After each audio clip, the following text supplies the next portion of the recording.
نحمده ونصلي على رسوله الكريم أما بعد اللهم صل على محمد وعلى آل محمد كما صليت على إبراهيم وعلى آل إبراهيم إنك حميد مجيد اللهم بارك على محمد وعلى آل محمد كما باركت على إبراهيم وعلى آل إبراهيم إنك حميد مجيد۔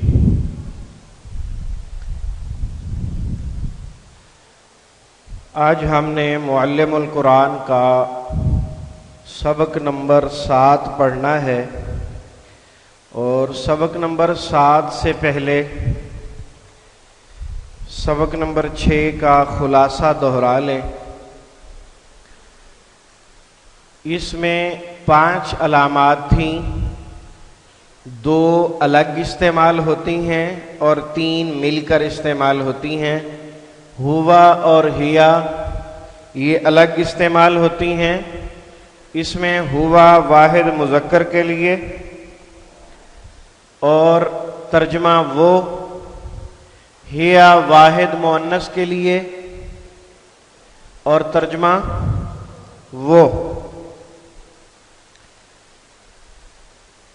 اس کے بعد اگر ال آ جائے، ان دونوں کے بعد اگر ال آ جائے تو اس میں تاکید کا مفہوم پیدا ہو جاتا ہے اور ترجمہ ہی یا وہی کیا جاتا ہے، ترجمہ ہی یا وہی کیا جاتا ہے۔ ان شانیک ھو الابتر۔ اس کے بعد اگلی 3 علامات ہیں،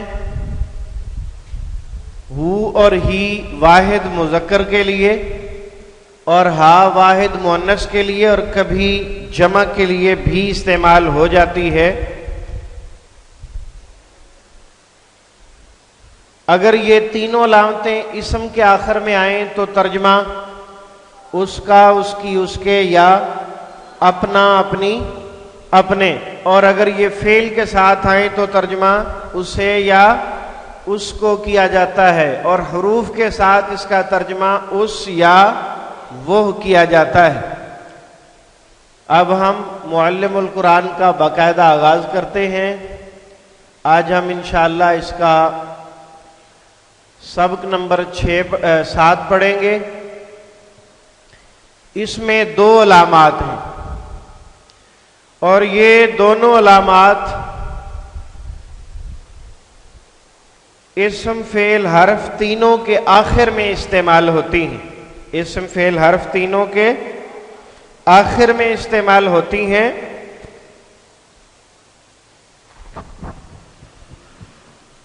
اور ان میں سے کاف زبر کا اسموں کے شروع میں بھی آتا ہے۔ اس کی تفصیل ہم انشاءاللہ آگے پڑھیں گے۔ کاف زبر کا واحد مذکر کے لیے استعمال ہوتی ہے۔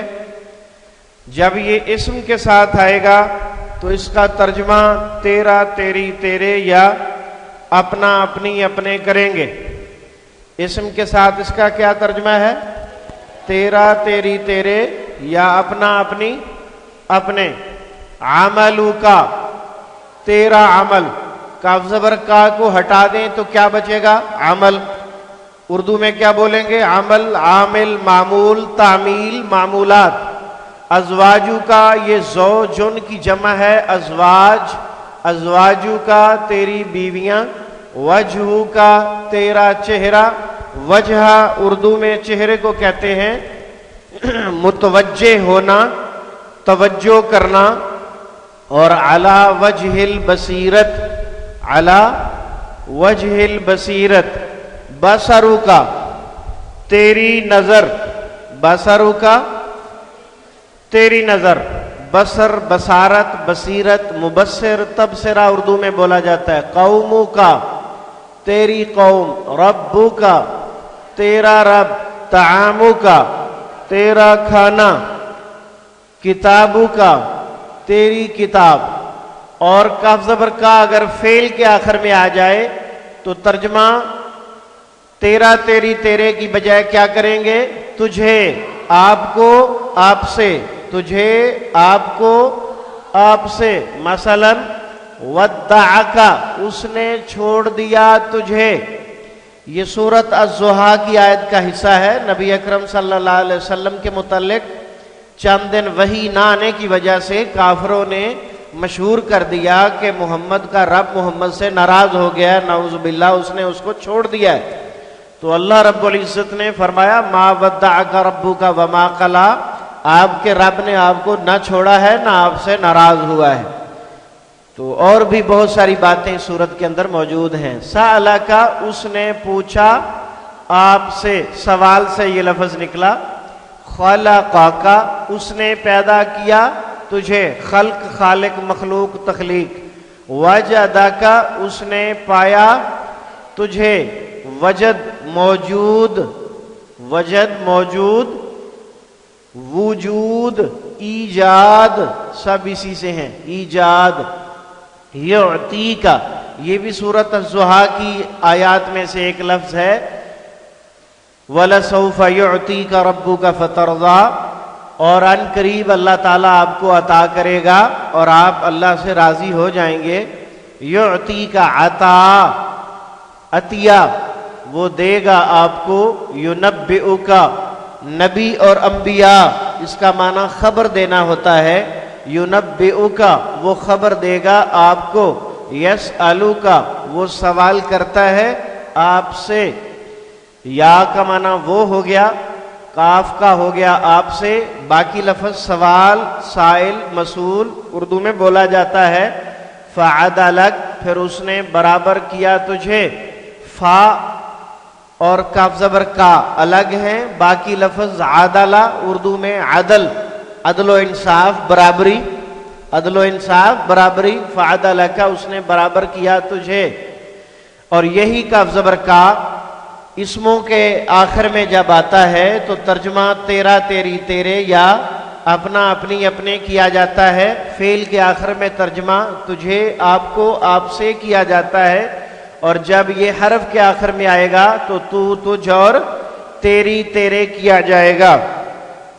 انکا بے شک تو، الیکا تیری طرف، منکا تجھ سے، علیکا تجھ پر، لکا تیرے لیے، بکا تیرے ساتھ، عنکا تجھ سے، فیکا تجھ میں.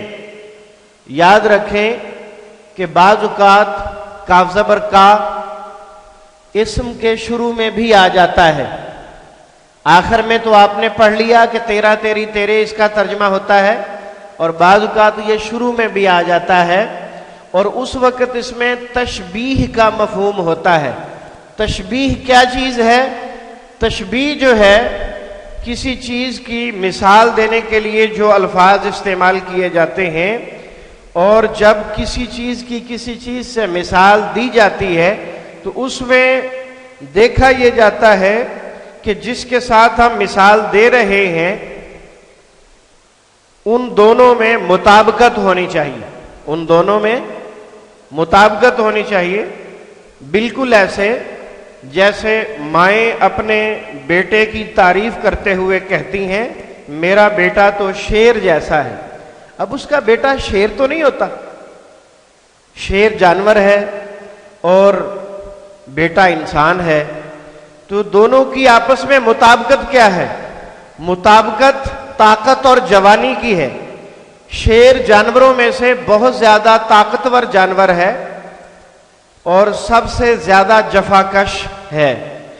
تو اسی لیے ماں اپنے بیٹے کی مثال شیر کے ساتھ دیتی ہے، اس کی شجاعت، اس کی بہادری اور اس کی طاقت اور جوانی کے ساتھ. تو دونوں کے اندر آپس میں نسبت ہوتی ہے. جب اس کا ترجمہ کرتے ہیں تو ترجمہ کرتے ہوئے جیسے، کی طرح، مثل، مانند یہ الفاظ بولے جاتے ہیں. قلقصری انہا ترمی بشرر قلقصر، جہنم کے اندر آگ ہے اور وہ آگ اس قدر بڑی ہے کہ اس کی جو چنگاریاں ہیں، اس کے جو شعلے ہیں وہ بڑے بڑے محلوں جیسے ہیں. اتنی خطرناک ہے، جیسے ایک بہت بڑا محل ہوتا ہے اتنے بڑے بڑے تو اس کی چنگاریاں ہیں. تو اس کا اپنا حال کیا ہوگا؟ بہت خطرناک جگہ ہے، اللہ تعالیٰ سے پناہ مانگتے رہنا چاہیے، اللہ تعالیٰ سے دعا کرتے رہنا چاہیے کہ وہ ہمیں توفیق عطا فرمائے کہ ہم گناہوں سے بچ جائیں۔ اور اس کام کے لیے بہت بڑا وظیفہ ہے، لا حول ولا قوت الا باللہ۔ یہ جملہ جنت کے خزانوں میں سے ایک خزانہ ہے، اس کو آپ جتنا زیادہ پڑھیں گے نیکی کی توفیق بڑھتی جائے گی، گناہ سے بچنے کی توفیق بھی بڑھتی جائے گی۔ یہ بہت بڑا علمی خزانہ ہے اور ثواب کا خزانہ ہے، اسے نبی علیہ الصلوۃ والسلام نے جنت کا خزانہ کہا ہے، لا حول ولا قوت الا باللہ۔ کل قصری، محل جیسی، جہنم کی چنگاریاں محل جیسی ہیں، کصیب، منافقوں کی مثال سورۃ البقرہ میں رب العزت نے سیب بارش سے دی ہے، نیا لفظ ہے یاد رکھیے گا، سیب بارش، موسلا دھار بارش، ایک عام بارش ہوتی ہے، موسلا دھار بارش ہفتے والے دن ہوئی تھی، آپ کی کلاس بھی نہیں ہو سکی، تو یہ موسلا دھار بارش بہت تیز بارش ہوتی ہے۔ ہاں جی، کا شاجراتن، درخت کی طرح، درخت کی مثل، درخت کی مانند، درخت جیسی، سب الفاظ استعمال کر سکتے ہیں آپ۔ کل عرجون، عرجون شاخ کو کہتے ہیں، یہ بھی نیا لفظ ہے، کل عرجون القدیم، پرانی شاخ کی طرح۔ کا ظلمات، اندھیروں کی طرح۔ ظلمات کس کی جمع ہے؟ ظلمتن کی۔ ظلمتن کسے کہتے ہیں؟ اندھیرے کو۔ کل عہن، رنگین اون، رنگین اون۔ قیامت کے دن پہاڑ جو ہیں وہ دھنی ہوئی رنگین اون کی مانند ہو جائیں گے، یعنی ریزہ ریزہ ہو جائیں گے۔ کل انعام، یہ نعمن کی جمع ہے، انعام، جانوروں کی طرح۔ کل مجرمین، افنجعل المسلمین کل مجرمین، کیا ہم مسلمانوں کو مجرموں کے برابر قرار دے دیں؟ یہ نہیں ہو سکتا، اس لیے کہ مسلمان نے نہایت ایمانت داری سے، دیانت داری سے اللہ اور اس کے رسول کی فرما برداری کی ہے، اور مجرم نے بغاوت کی ہے، یہ دونوں برابر نہیں ہو سکتے۔ افنجعل المسلمین کالمجرمین، ہم مسلمانوں کو مجرموں کی طرح کیسے بنا سکتے ہیں؟ کاف زیر کی دوسری علامت، اس کے استعمال بھی ویسے ہی ہیں جیسے کاف زبر کا تھا، اسم کے ساتھ بھی، فعل کے ساتھ بھی، حرف کے ساتھ بھی، ترجمہ بھی وہی ہے، اور فرق صرف مذکر اور مؤنث کا ہوگا۔ یہ واحد مؤنث کے لیے ہے، ترجمہ اسم کے ساتھ تیرا، تیری، تیرے، یا اپنا، اپنی، اپنے۔ زمبو کے، تیرا گناہ، زمب گناہ کو کہتے ہیں، نیا لفظ، زمبو کی تیرا گناہ، ربو کی تیرا رب، ابو کی تیرا باپ، امو کی تیری ماں۔ واستغفری لذنبک، اور تو بخشش مانگ اپنے گناہ کی۔ واستغفری استغفار سے ہے، بخشش مانگنا، اور تو بخشش مانگ اپنے گناہ کی۔ انما انا رسول ربک، بے شک میں تیرے رب کا رسول ہوں، قاصد ہوں۔ وہ فرشتہ جو سیدہ مریم علیہ السلام کے پاس آیا تھا عیسیٰ علیہ السلام عطا کرنے کے لیے بغیر باپ کے، یہ اس نے الفاظ کہے تھے۔ کاف زیر کی فعل کے آخر میں آئے گا تو وہی ترجمہ جو کاف زبر کا تھا۔ یا مریم ان اللہ اصطفاک وطہرک، اے مریم بے شک اللہ نے تجھے چن لیا ہے اور تجھے پاک کیا ہے۔ کاف زیر کی حرفوں کے ساتھ تو، تجھ، تیری، مثلا علی کی تجھ پر، ان کی بے شک تو، الی کی تیری طرف، اور سبق آپ کا مکمل ہو گیا۔ آج کے سبق کے خلاصے میں آپ سمجھ لیں، کاف زبر کا واحد مذکر کے لیے، کاف زیر کی واحد مؤنث کے لیے، اور دونوں کا ترجمہ اسم کے ساتھ تیرا تیری تیرے یا اپنا اپنی اپنے فعل کے ساتھ، تجھے آپ کو آپ سے، اور حرف کے ساتھ تو تجھ تیری. اور جب کاف زبر کا اسم کے شروع میں ہو تو پھر مفہوم کس چیز کا ہوتا ہے؟ تشبیہ کا. کیا مفہوم ہوتا ہے؟ تشبیہ. تشبیہ مشابہت سے نکلا ہے، ملتا جلتا ہونا. تو اس کا ترجمہ کیا کریں گے؟ مثل، مانند، کی طرح، جیسے، وغیرہ. الحمدللہ سبق نمبر 7 مکمل ہوا. سبحانک اللہم و بحمدک، اشہد ان لا الہ الا انت، استغفرک و اتوب الیک. وآخر دعوانا ان الحمدللہ رب العالمین.